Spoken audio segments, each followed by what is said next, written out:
Good afternoon, everyone, or good morning, good evening, depending on where you sit in the world. My name is Thomas Renard. I'm the director of the International Center for Counterterrorism, ICCT, which is a think tank based in The Hague. And it is my pleasure to welcome you all for this event, this book talk with Dr. Jason Warner on the Islamic State in Africa. This is the first event that ICCT co-hosts together with the Egmont Institute and with my colleague here, Dr. Nina Wilén. And I'm very proud to be part of this first event, which combines basically the shared strength of ICCT and Egmont, shared expertise on Africa and on counterterrorism. Africa is increasingly considered or potentially described as a new front or potentially a new theater for global terrorist activities. This is not new in itself. I mean, we will all remember terrorist activities in Somalia, in Nigeria, in the Maghreb, going back several decades. But in many regions, arguably, the situation is deteriorating, notably recently again in the Sahel or in Central Africa, notably in Congo or Mozambique. It is therefore highly relevant to understand what is happening, what it means for local and regional security, but also what are the possible security and global implications. And of course, what should be done at the local, regional, and global level. So it is extremely relevant, important to have this discussion, and we are very glad to have someone with a lot of expertise to lead this conversation. But I will let my colleague, Dr. Nina Wilén, to introduce the discussion and our speaker. Again, I am very glad to be able to co-host this discussion with all of you today. Yes, so we are really happy to have Dr. Jason Warner with us from the U.S. Military Academy, West Point. Jason, I'm going to let you talk for about 30 to 35 minutes and introduce the book to us. And then we will start with Q&A from the panelists, and I will moderate the question. I should say that Jason, apart from being assistant professor at West Point, he's also directing the Africa research at the Combating Terrorist Center. So I'll leave the floor to you, Jason. Right, wonderful. Well, thank you so much, Nina and Tomas. Pleasure to be here this morning for me, and I know this afternoon for you all.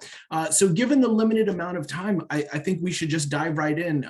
For all who are in participation, thank you for coming, and do feel free to reach out to me in the aftermath of the presentation. So obviously the talk today is going to be focused on the Islamic State in Africa, and we will begin here. So before I start, I have to include this disclaimer. I'm a US government employee, but I have to reiterate that what I'm about to say does not represent the US government, Department of Defense, Army, or US Military Academy.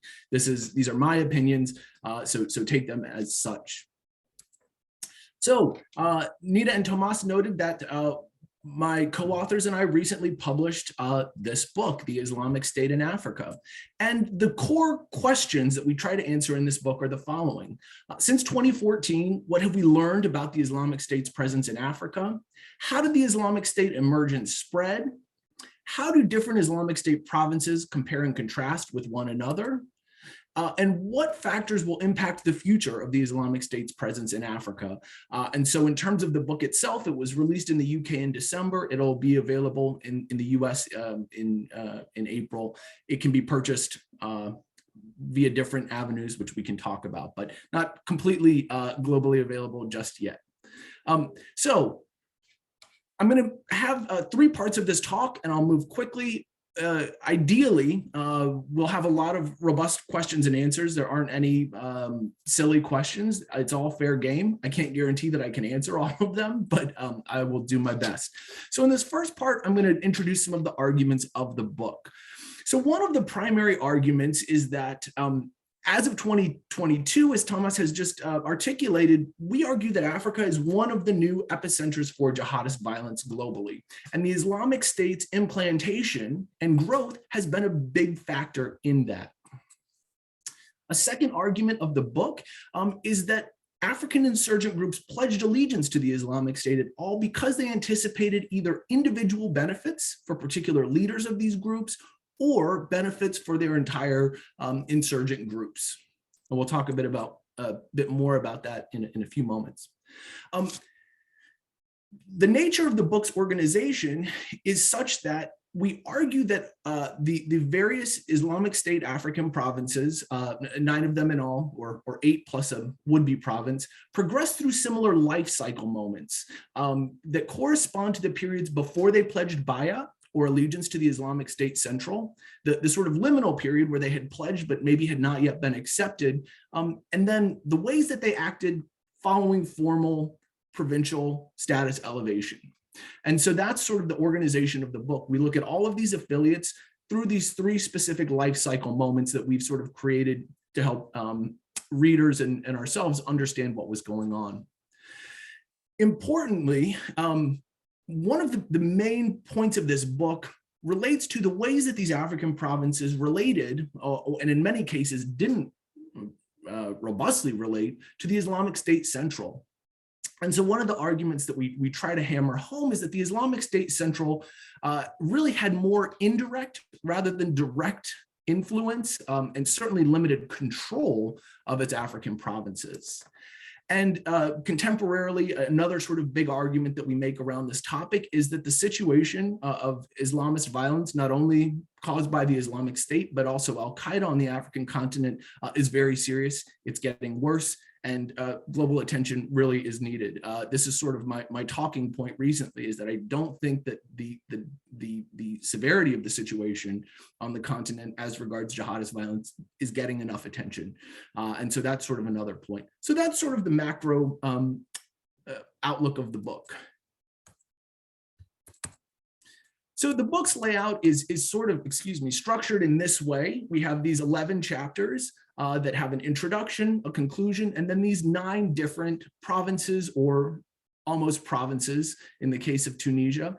And we look at how they progress through these 3 life cycle periods. So it's rather straightforward. And as you'll see here, we have terms, democratization of jihad, affiliate, utility, validation, and sovereign subordinates attached to each of these life cycle moments. So this is sort of, if you're not going to buy the book, that's fine. But this is sort of what it looks like internally. So what do these terms mean? We argue that to understand the Islamic State's presence in Africa, these 3 new terms that are associated with these life cycle moments are really useful. So in the pre-Bayat period, in other words, before these insurgent groups pledged allegiance to the Islamic State, we introduced this term called the democratization of jihad. And we argue essentially that the Islamic State's global rise democratized the transnational jihadist landscape, allowing these insurgent groups new options beyond just Al-Qaeda to pledge allegiance. So here we don't mean democratization in terms of sort of greater voice in the global jihadist movement per se, but rather democratization in terms of offering new choices. And so we essentially sort of articulate how the Islamic State's rise created a bipolar global jihadist order, essentially, where a unipolar order had historically existed. We next describe this phenomenon of affiliate utility validation. And here what we're referring to is the ways that these African insurgent groups, once they pledged allegiance, had to show the Islamic State Central that they possessed characters or qualities or capabilities that would make them reasonable formal provinces of the Islamic State Central. And so one of the big sort of touchstones in the book is really looking at what various Islamic State provinces needed to do to prove to the Islamic State Central that they merited this elevation to a formal province. And then finally, we introduced this term called sovereign subordinates. So this is after these African insurgent groups become formal provinces. And here, the term sovereign subordinates is really our articulation of the nature of the relationship between the Islamic State Central and these provinces. And here what we're trying to capture is that although these provinces are officially subordinate, right? They officially exist in a subordinate place in the hierarchy to the Islamic State Central. In practice, they're essentially sovereign from the Islamic State Central's control. They're influenced by it, but they in no way are sort of controlled by the Islamic State Central. So these are the three terms that emerge in the analyses of every single province. So that's sort of the sort of meat of the book and how it's organized. So contemporarily, what does this all mean, right? So that's sort of the book. But what I'd like to do for the rest of this talk is to sort of explain how this is all relevant, how this all plays into what we're seeing today and what we know about the groups. I'll also just note that the book itself looks only at these Islamic State provinces from 2014 to al-Baghdadi's death in October 2019. So the book doesn't extend to the contemporary period, but I'm going to sort of discuss some phenomena that are contemporarily relevant that the book touches on, but of course, because of its sort of limited time period, doesn't address directly. So a few questions that I hope to be able to answer to the audience. When did African insurgent groups begin to pledge allegiance to the Islamic State at all? What I'm going to show you is a map that I think is incredibly useful to help wrap your head around the multiplicity of actors that exist on the continent related to both Al-Qaeda and the Islamic State. So this is from the African Center for Strategic Studies. It's a US Department of Defense think tank, absolutely phenomenal. If you're interested in this topic, absolutely check them out. They update this map, I believe, quarterly. So first of all, the Al-Qaeda groups. Al-Qaeda groups on the continent predate, of course, Islamic State groups. So we have AQIM, Al-Qaeda in the Islamic Maghreb, which emerged formally in 2006, 2007, and Al-Shabaab, which emerged as Al-Qaeda's East Africa branch in 2010. So it was only in 2014 when insurgent groups started pledging allegiance to the Islamic State and becoming official provinces or wilaya. And essentially this map I'm displaying to help you all wrap your heads around the dizzying number of entities that the book addresses and that are sort of in play here. So in 2014, we see three groups pledge allegiance and become official provinces of the Islamic State in Africa. Those occurred in Algeria, Libya, and Sinai. Contemporarily, the Algeria group is essentially defunct. The Libya group currently essentially exists in this sort of in the Fezzan region, sort of in the desert region of Libya. It's a shadow of what it used to be. Between 2014 and 2016, the Islamic State in Libya was incredibly strong, occupying many major cities, undertaking some of the most robust governance outside of the physical caliphate in Iraq and Syria. It has since been decimated is the word that comes to mind. It still exists, but it is a shadow of its former self. And then in Egypt, in the Sinai Peninsula, the Islamic State in Sinai has been a sort of stalwart Islamic State branch. And of the three that pledged in 2014, still exists most robustly. In 2015, the group that was formerly known as Boko Haram pledged allegiance and was accepted to become the Islamic State's West Africa province. It has since split, and we won't go into that sort of very detailed history, but suffice it to say, 2015 saw the emergence of the Islamic State's West Africa province, which was the first province south of the Sahara. By 2016, the Islamic State Central had received pledges from two more groups, one being the Islamic State in Somalia, or the group that would become the Islamic State in Somalia, which was a group of breakaway folks from Al-Shabaab who essentially elected to defect. And then another group elected to defect from AQIM to form the Islamic State's West Africa province in Greater Sahara. Again, this terminology fluctuates depending on the time period, but for our purposes, this will suffice. But the big sort of story over the past several years has been, as Tomas articulated, the emergence of the Islamic State and its provinces in DRC and in Mozambique, which emerged in 2019. And so we see, importantly, and I just highlighted this, that there are 2 provinces in Africa that have 2 wings. So the Islamic State Central Africa province has 2 wings, one in DRC and one in Mozambique. And the Islamic State's West Africa province has 2 wings, one in the Lake Chad Basin and one in the Sahel, the tri-border region between Mali, Niger, and Burkina Faso. So I'm showing this map because it's all quite complicated, and I hope that this sort of gives some coherence to the entities that we're talking about.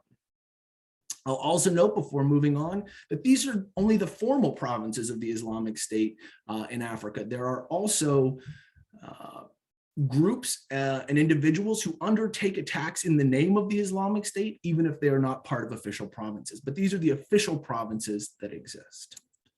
Okay.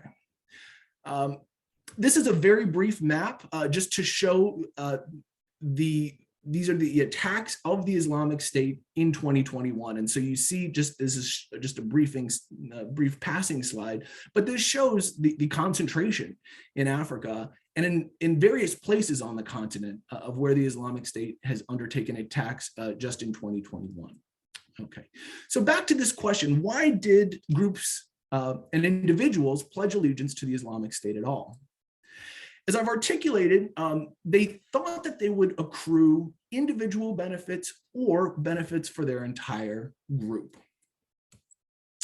So the rationales varied across the provinces that we looked at in the book. And that was sort of an interesting phenomenon, was to see that there is not sort of one unifying narrative as to why groups or individuals pledged. So in the case of the Islamic State in Libya, several of the founding members of the eventual Islamic State branches had actually been foreign fighters in the Syrian civil war and had formed allegiance with early members of the early iterations of the Islamic State there. And when they returned to Libya, they had this genuine ideological alignment. So in their case, in the case of Libya, there was less sort of instrumentalization of this relationship than in other places. In some cases, like in Sinai, groups lost their leaders and were looking for a sort of a global parent group in some senses. So loss of leadership was another rationale as to why these groups pledged. In some cases, the Islamic State Central actually reached out to African insurgent groups, in the case of Libya, Sinai, and Somalia, and tried to get them to pledge allegiance to it. In the case of Somalia, quite interestingly, the Islamic State tried to get al-Shabaab to leave al-Qaeda and join it, and al-Shabaab said no. Instead, a breakaway faction of al-Shabaab, much less powerful, ended up breaking away. Some terror groups wanted to go global. They wanted to have a sort of greater international reputation. And so pledging allegiance to the Islamic State facilitated that. One of the things that we found to be quite interesting was that in some cases, individual jihadis, individual leaders of insurgent groups viewed pledging allegiance to the Islamic State Central as helping them to become more important in the sort of crowded local jihadi landscape. So for instance, Abdul Qadir Mumin, who is the leader, or was the founder of the Islamic State in Somalia, was frustrated, for instance, that he couldn't ascend higher in the ranks of al-Shabaab because of his clan affiliation. And so he viewed pledging allegiance to the Islamic State as a way to accrue this prestige that he couldn't get by just staying involved with al-Qaeda. So these are some of the reasons and rationales that groups and individuals pledged. We're moving along quickly, but I'm trying to offer as much information as I can. How do these Islamic State provinces compare to one another? Well, in short, they have radically different capabilities And that's another takeaway from this book, is that there's no sort of unifying narrative about what an Islamic State province in Africa is, what it can do, how it acts, and what its relationships are. So I think this is a useful sort of metric to show the attacks claimed by Islamic State provinces in Africa, and how, at least on that dimension, right, on the dimension of attack proclivity, they vary. So these are attacks from January to August 2021 globally by the Islamic State. And so we see the Islamic State's West Africa province, followed by Central Africa province, Sinai, Somalia, and Libya province. And of note, there are no attacks claimed by the Algeria province. So on one hand, we see the Islamic State's West Africa province in this time period being second only to the Islamic State in Iraq in terms of attacks. That contrast to this sort of shell of a province that exists in Algeria that has not been officially disbanded, but that even during these 8 months didn't conduct an attack. So that's one dimension of how these provinces vary. Another study that I've done looked at the number of fighters. This was in July 2018. This isn't current, but it shows, again, for instance, the Islamic State's West Africa province had, at that period, 3,500 fighters, whereas some of these in, for instance, Algeria, Somalia, were barely over 100. In many cases, in Algeria, for instance, 25, right? So again, in terms of fighters, there's extremely significant variation as well. This is the question that most people tend to be interested in. What is the actual relationship of these African provinces with the Islamic State Central? So a few sort of points of analysis here. At the core, these African groups and these provinces have real tangible links with the Islamic State Central. So one of the debates that people kind of get into is, is the Islamic State Central just claiming attacks by Al-Shabaab in Mozambique and claiming, Al-Shabaab is the other name for the Islamic State Central Africa province, Mozambique. Is IS Central just claiming this group's attacks for its own, but has no real relationship with it? No, that's not accurate. If the Islamic State has claimed one of these groups as its province, they have tangible links, okay? However, these links, as we showed throughout the book, have historically been pretty weak. So they're real, but in most cases, and not all, but in most cases, they've been pretty weak over time. Instead, as I articulated, Islamic State provinces in Africa have a lot of autonomy, and they're in no way controlled by the Islamic State Central. So to the extent that the Islamic State Central has ever had really, really deep influence in any of its African provinces, that was in the Libya province between 2014 and 2016. When I say deep presence, I should qualify that by saying the deepest presence, right? Even in that situation, it was very far from controlling in any sense what was happening in Libya. It was influencing it, but by no means controlling it.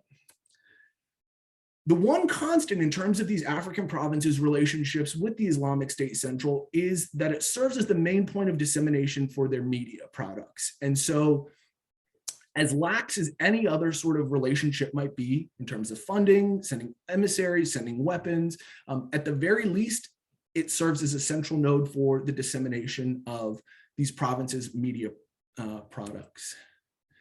Importantly, as the Islamic State Central has declined in sort of global prestige, it has really looked, in what I think is a fascinating phenomenon, it's really looked towards Africa to bolster its global image as it suffered defeats in Iraq and Syria. So 2 brief data points here. In 2021, so these are the number of states that had attacks by the Islamic State in 2021. And this is, you can see the hashtag here at jihad_analytics. This is a fantastic analyst who you should all follow if you're interested in this stuff. And this is a graph of data that he's put together.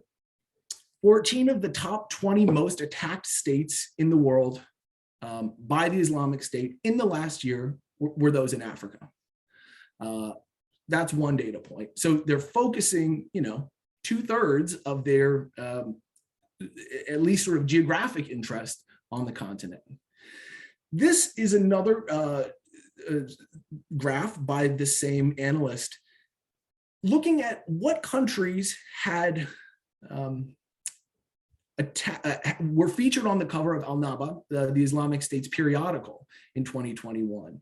And here, the front cover of the Islamic State's periodical, Al-Naba, 9 of the 12 are from Africa in the past year. This, of course, has not always been the case, but the Islamic State's presence on the continent is growing, and it's important to the Islamic State Central. Excuse me. So I've kind of given some broad thoughts on this relationship, but in the open source space, more sort of specific examples of the Islamic State Central's relationships with these African provinces are murky, but we do see them occurring. So, for instance, we've seen personnel transfers where the Islamic State Central actually sent people to Libya and Sinai. Right now, interestingly, there's evidence from this recently released UN report from the UN monitoring group on the Taliban, Al-Qaeda, and the Islamic State, which just came out, that the Islamic State Central had facilitated meetings in Mali in October, I believe it was October 2021. So there are some envoys coming by the Islamic State Central. It also approves leader replacement. This is in the case of Islamic State West Africa province. There's been some evidence of TTPs, training tactics and procedures, money transfers we've seen, weapons transfers. It's been alleged. We think that this has occurred, again, in the open source. Very rarely, and with sort of scant evidence, there has been some assertion that the Islamic State Central has orchestrated provinces attacks. So those are some of the ways in which the ways that these sorts of relationships could and have manifested themselves. Instead, what we argue is that Islamic State provinces in Africa have become what we call informal Islamic State norm adopters. So what do we mean by that? Even though the Islamic State Central doesn't necessarily tell these African provinces what to do, and it certainly can't control what they do, the provinces themselves take on this identity of being Islamic State provinces and begin to act more Islamic Statey, for lack of a better term, than they did prior. So in essence, they take on aspects of the Islamic State's sort of vision of how to conduct violence, even if they're not being demanded to do so. So some examples of that are the increased prevalence of beheadings that we see across the continent by these Islamic State provinces. Prison breaks are quite common, or have been far more common by these groups after pledging. Suicide bombings, of course, if we look at ICCT DRC recently, suicide bombings, there have been a number over the past 6 months. Media presence, many of these groups didn't have a media presence prior. Many of them didn't undertake governance, but all of these sort of phenomena are things that the Islamic State Central in Iraq and Syria did that we are able to sort of see were adopted by African provinces once they became formal provinces, and attempted takeovers of entire cities, right? So these large scale raids to attempt to hold entire cities. These groups didn't do this before in occurrences as common as they did in their aftermath. So these are some of the ways that we argue these provinces become more like the Islamic State Central than before. I'll next move to how these Islamic State provinces interact with each other. So we have this whole network of Islamic State provinces on the continent. We have seen that they have fairly robust interactions with each other. So in other words, their relationships are not only hierarchical with the Islamic State Central, but are also lateral with each other. And we essentially argue that, particularly as the Islamic State Central has declined post-2019, and of course right now we're arguably seeing a resurgence with prison breaks, although Al-Mawla's death, was this last week? I think it was last week. Things are in flux, but 2019, 2020, 2021, things weren't looking great for the Islamic State Central. And so these African provinces we've begun to see have served as each other's support groups because they never really could rely on the Islamic State Central. And so they began to rely on each other. Yes, and this is the point I just made. So for instance, Islamic State provinces in Africa have urged and sort of conducted PR campaigns essentially to get other insurgent groups to pledge allegiance to the Islamic State Central. So for instance, the Islamic State in Libya was fundamental in getting the Islamic State's West Africa province to join.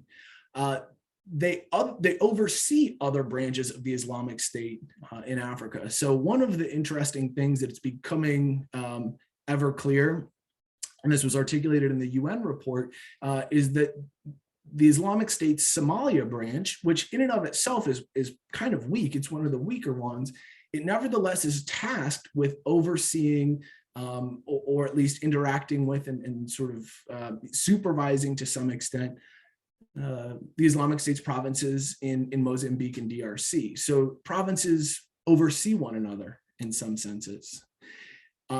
They definitely train each other. So Libya, the Islamic State's province in Libya, has been a fundamental trainer of Islamic State militants throughout the continent. It was for a time known to be sort of the sort of hotspot for training on the continent. Again, when it was stronger, the Islamic State in Libya actually mediated between groups, which was an interesting sort of phenomenon that we saw.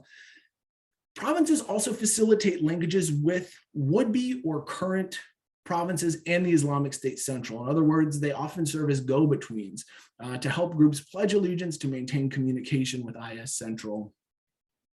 And of course, sort of more informally, their success when it occurs in their own minds can inspire the emergence of other provinces. So what is the outlook for the Islamic State in Africa over the next 3 to 5 years? Unfortunately, and I alluded to this, things are quite dire at the moment, and there's no real sign in any of these provinces that real forward motion and real resolution is on the horizon. I think the one space that we're looking to right now is the Islamic State Central Africa province in Mozambique, where a combination of Rwandan and SADC troops has been pretty successful in regaining some territory on one hand, but on the other, sort of pushing insurgents into southern Tanzania. So what I'll do here is I'll skip some of these. We can talk about best ways to deal with these groups, but so as to allow people to have time for Q&A and direct questions that they see most interesting, I'll skip that part. So hopefully that gave you an insight into the book, some of the main questions, and some of the sort of contemporary issues that we see around the Islamic State in Africa. So thank you. Thank you so much, Jason. I think that those who haven't already read the book definitely want to buy it after this presentation. As you can see, we already have a lot of questions from the participants, and I will just read out a few of them, and then you pick and choose, and then we will get back and try to get several different rounds of questions. So to start, one of the main questions that we have is the difference between ISIS and Al-Qaeda in Africa. So what explains this success of ISIS versus Al-Qaeda affiliated provinces in Africa? Especially, that's my personal touch on that question, in West Africa, in the Sahel region. We've seen that ISIS has increased the number of attacks quite rapidly during the past few years. There is also a question about how does the ISIS governance structure differ from Al-Qaeda's governance structure, and what does that mean in terms of addressing this threat?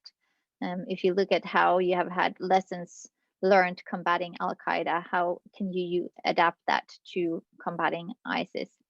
I think I'll start with those. 3 questions, and then we'll have several more rounds. Sure, certainly. Great questions. So I'll start with the first one. What is the difference between Al-Qaeda and the Islamic State in Africa? So I think, particularly because the book focused on this period between 2014 and 2019, you can actually see some pretty stark divergences, I would argue, at least or especially in the early time period. So, one of the things that was so attractive and really compelled a lot of these insurgent groups to pledge allegiance to the Islamic State was precisely a differing outlook on the temporality of the creation of the caliphate. In other words, the Islamic State believed and showed for a time that it could create a here and now caliphate in Iraq and Syria. And so this differed, of course, and differs from Al-Qaeda's sort of long-term, very distant sort of interpretation of when the caliphate will actually emerge. And so for so many of these groups, the Islamic State's sort of capability and tremendous success, as sort of a twisted way to articulate that as it is, the Islamic State's incredible success in Iraq and Syria in 2014 was incredibly inspirational, because at that point Al-Qaeda was not sort of visible. So not only was the sort of success of the Islamic State at that point in terms of territorial control important, but also its media and its propaganda efforts were just unrivaled. And so, of course, in sort of our field of study, it's sort of well known that Al-Qaeda has historically had very boring, very uninspiring, very uninteresting sort of propaganda materials with just, Zawahiri sort of in a cave, just reading, texts. Whereas the Islamic State was incredibly and has been incredibly successful at creating very slick, very high quality, very inspirational media. And so what the Islamic State Central was doing, in other words, was quite different than what Al-Qaeda was doing. That's one answer. The second answer is, in practice, the Islamic State, particularly in its earlier years, and this has changed, was far more brutal, essentially, than Al-Qaeda. Its approach to takfir, right, the ability to target other Muslims for being insufficiently pious, was very, very strict. And so Al-Qaeda has historically had an approach to targeting civilians that tries to be, to some extent, hands-off and respect civilians, precisely because Al-Qaeda wants to be looked at as a legitimate governance source. The Islamic State, whether you're looking at Libya, West Africa province, in Sinai, brutal, right? Civilians became fair game if they were not, close adherents to the way that the Islamic State province in that particular area wanted to conduct business. So really, approaches to violence were extremely different. I'll leave it there. We can go more into that. Sure. Did you want to continue with the other one, or should I continue with some more questions about the? Sure. Well, I was going to just get to the second question. I had just written it down. So how does the Islamic State governance structure differ from Al-Qaeda? I think there are differences, of course. Again, in terms of looking at the African case, what we really see as sort of being different is the media angle. So in that sense, it is sort of more hierarchical and more intentionally funneled to have a sort of global propaganda campaign than we see, or than we've historically seen Al-Qaeda. But I would also argue that the Islamic State has been, in my mind, less sort of demanding of its African provinces than Al-Qaeda was. And so particularly in, the like 2007 to 2013 period, we know that Al-Qaeda really was frustrated, and Osama bin Laden, when he was alive, and particularly was really frustrated by his inability to control AQIM and Al-Shabaab.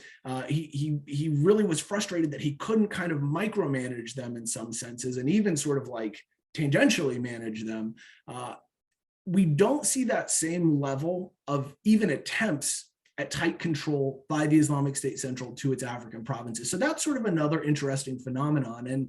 And you know, one of the things that we note in the book is we've never seen a defection of an Islamic State province from being an IS affiliate to Al-Qaeda. In other words, we haven't seen, like defections.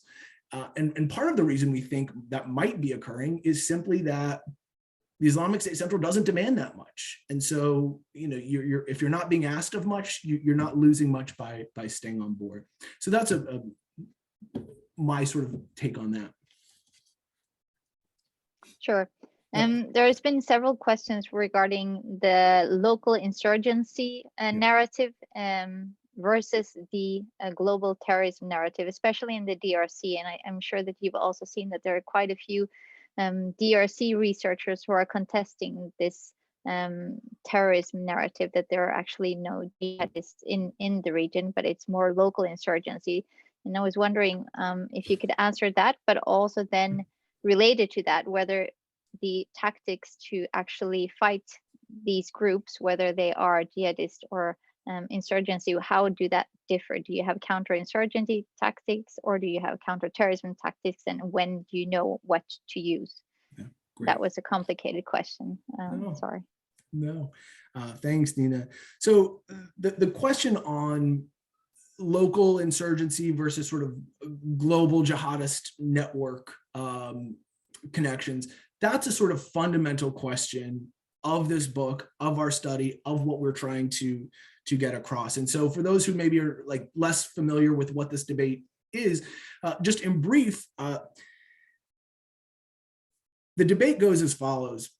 The groups that ended up becoming Islamic State provinces were, at their beginning, essentially just local insurgencies that had various qualms with the government or with other groups that eventually decided to pledge allegiance to a global group. So in pledging allegiance, observers in governments, locals, what have you, begin to refer, as I just have, to these groups that started being profoundly local as the Islamic State in West Africa, the Islamic State in Somalia. And so the critique goes essentially that by those of us who call these groups the Islamic State in Somalia or the Islamic State in DRC, that we are sort of wiping away the local origins of these groups, right? That we're saying, you know, the people who are based in Puntland, Somalia, they don't care about local conditions. They just care about the global jihad. And so that's sort of the pushback. My response to that is, first and foremost, these groups are primarily local. Like, although we wrote a book about the Islamic State in Africa, first and foremost, these groups have local grievances that are their primary concerns. That doesn't mean, however, that they are not part of and do not try to pursue those local concerns with the branding and with the occasional support of a global jihadist network. So one of the sort of points that we try to bring forward is that it's not a binary choice, right? These groups are not merely local nor exclusively global. The way I think about this is they are primarily local, but they are influenced certainly in their self-perception, in their recruiting efforts, in their tactical decisions by their affiliation with global networks. So again, these groups are profoundly local, and we should, in trying to address their violence and trying to understand what they're up to, look locally. That's where the solution is. But we should not ignore that they do have global connections. Those global connections are real. They do inform what these groups do, and they are meaningful for the groups themselves. So that's sort of my take on that. I would also note that one of the things that I try to talk about and warn about is what I call, in terms of policy responses, jihadi myopia, right? Which is that if we're looking at the ADF in Congo, to your point, Nina, that we not merely look at it through the lens of its Islamic State affiliation, right? We do have to look at what led it to emerge, what its interactions with local societies are, and not get clouded, in other words, by the fact that it does have affiliations with the Islamic State Central and that those connections are real. That being the case, we still have to look under the hood, in essence, of that title. And so I can understand that this might sort of sound contradictory because I just talked about all of these groups as being Islamic State provinces. That's the lens that this book took, right? We tried to understand how these African provinces fit into this global hierarchy, but we're not sort of arguing or suggesting that that's all that matters, right? It is truly what is local that matters. Hopefully that made some sense. That leads into the next question about how to address these groups. At the end of the day, these are all local grievances that need to be thought through. I actually just conducted and released the results of a meeting I hosted in October with some US-based experts on US-African relations, particularly in the realm of counterterrorism. And so right now, the US is having a rewrite of its Africa strategy. And so the purpose of the meeting that I hosted with about 20 sort of experts on US policy towards CT on the continent, really, I don't want to say it was a universal sentiment, but a commonly shared sentiment was that kinetic approaches to these groups have not only not been successful, but arguably exacerbate the problem. Instead, the consensus that I think, I wouldn't say it's emerging because I think it has existed for a while, is that really to the extent that external actors are interested in working through these problems, it's about governance initiatives, it's about economic incentives, it's about holding governments to account, many of whom are often sort of the sources of ire or of anger by people who are joining these groups. So I would say, I'm certainly not an advocate of a kinetic only solution. I think the general consensus is that institution building, economic incentives, addressing non-democratic state structures is really at the core of this. That said, I'm also not of the opinion that we should throw the baby out with the bathwater. There's a place for kinetic action, but it needs to be reduced significantly and other phenomena prioritized. Again, this is Jason Warner's opinion. This is not US government opinion. So take that for what it's worth. Yeah, it is a complex problem, I think. And I can also see how certain governments try to brush over the local problems by asking for counterterrorism support in different ways. And I think that's also where the criticism against this sort of labeling of IS affiliates or Al-Qaeda affiliates in Africa comes from, that you try to forget the local dimension of it. But you've really emphasized that this is both, it's a hybrid problematic. There are several questions that I haven't had the time to ask yet. Sure. One of them was whether there's been studies linked to the rise of these groups regarding the illegitimacy of local national governments, and you touched upon about that a bit, about corruption, militarization, poverty, foreign military interference, and we discussed that, but perhaps you could discuss that a little bit more in relation to the Sahel region, because we also got questions about the Barkhane operation and what you think the next step is in that region, if you could touch upon that. And then there is also a question about whether ISIS provinces have followed the colonial political boundaries, or if they have attempted to overcome these artificial constraints on trade, natural boundaries, tribal groupings, etc. That's the second one. And then the third one was with regards to the strategic communications and the propaganda. How similar have the IS affiliates been in their techniques and modes of outreach? And has some of them stood out in producing particularly influential propaganda to support their cause? We can perhaps start with those ones and try to have a last round of questions afterwards. Sure, that's great, fantastic fantastic questions. So in terms of the sources of emergence, yeah, I think the person who asked the question hit the nail on the head. Again, these groups, for the most part, have almost all been generated or inspired by failures of their states, right? And so one of the things, whether it's corruption, whether it's abuse of militaries, whether it's non-representative governance, whether it's lack of social services, you name it. And for, I think for every single one of these groups, that's really been at the core. It's dissatisfaction with the contemporary status quo. And in many cases, what's allowed these groups to flourish, these Islamic State provinces to flourish, is that they're filling in for the state in ways that the state either cannot or will not do.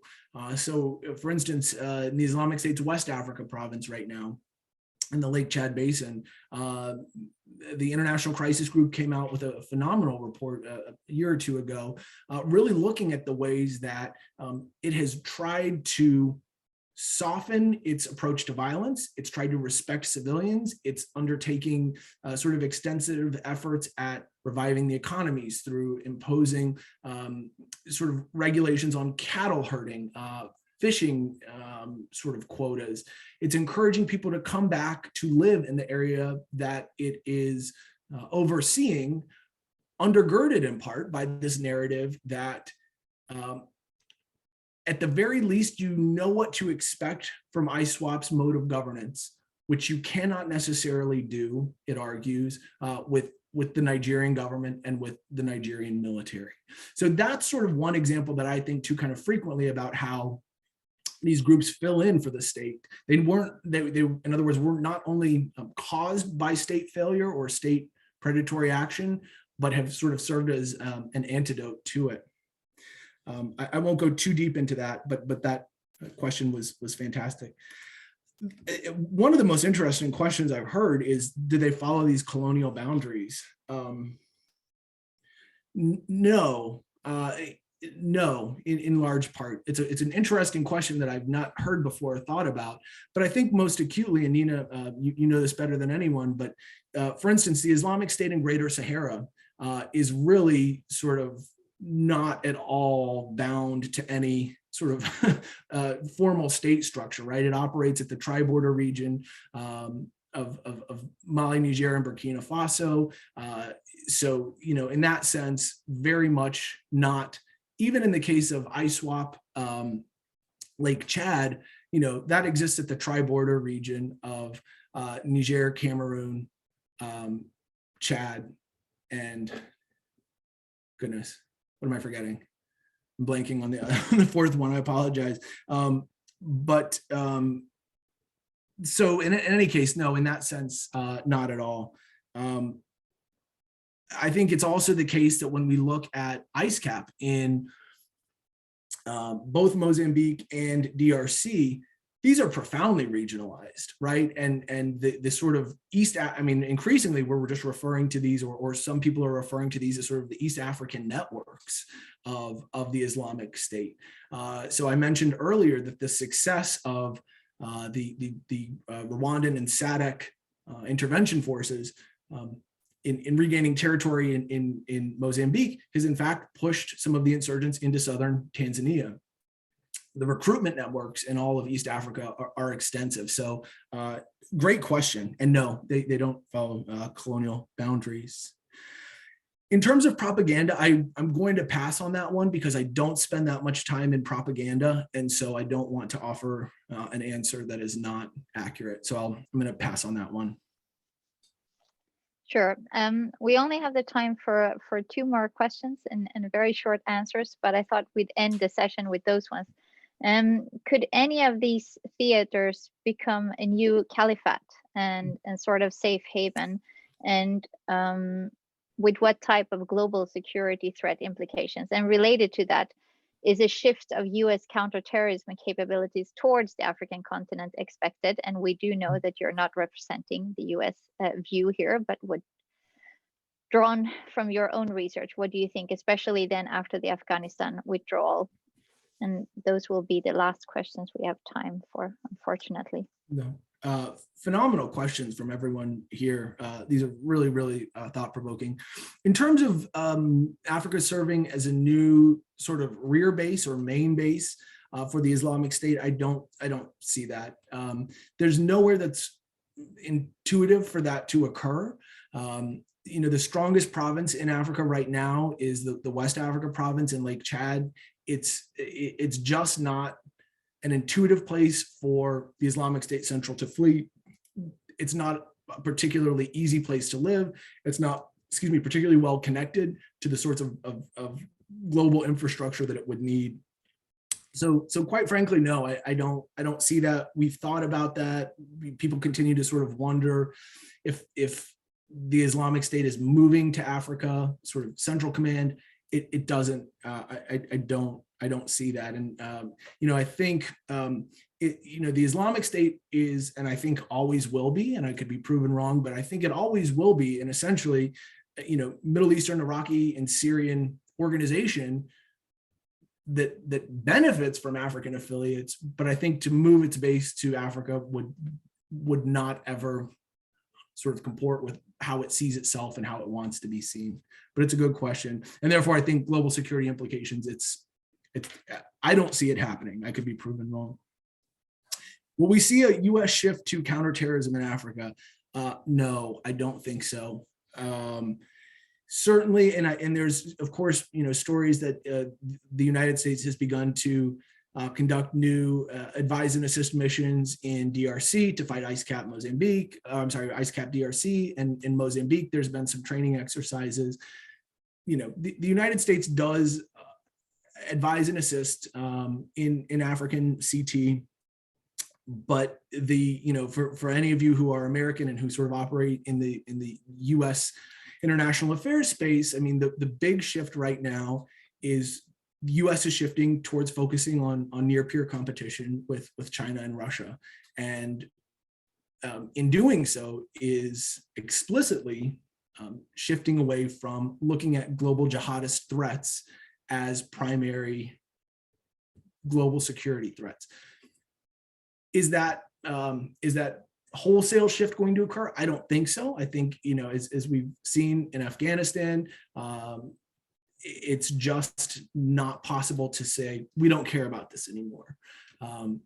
So no, I don't see a significant US buildup on the continent, not only because of the sort of waning concern with terrorism generally, but also Africa's sort of strategic position in the US calculus of what is meaningful for its own interests. So I don't see that happening. That said, the US will certainly not sort of wholesale pull out from the continent in security engagements either. So I'll leave it there. Thanks for those wonderful questions. Really, really thought-provoking. Thank you so much, Jason, for taking the time to present the book with us. Thomas and I are really happy that you've been with us today. And I think that all the participants have shown that this was a really engaging book talk, given how many questions we have. And unfortunately, we haven't been able to answer all of them, or I haven't been able to ask all of them. But I think that you will find the answer to many of them in the book itself. And if you don't purchase the book, then you can probably reach out to Jason. His contact details is on the internet, and then you can write him directly. Thomas, I don't know if you also want to say. Thank you. No, indeed. Well, thank you very much, Jason. It was a fantastic presentation, very insightful. Learned a lot there. So indeed, I look forward to reading the book, and I would strongly recommend it. Also strongly would recommend for people to have a look at your other work, also at the work of the Combating Terrorism Center at West Point, which is an amazing resource. I would also encourage everyone to have a look at the fantastic work that my colleague Nina and here other colleagues are doing at Egmont Institute on security issues in Africa.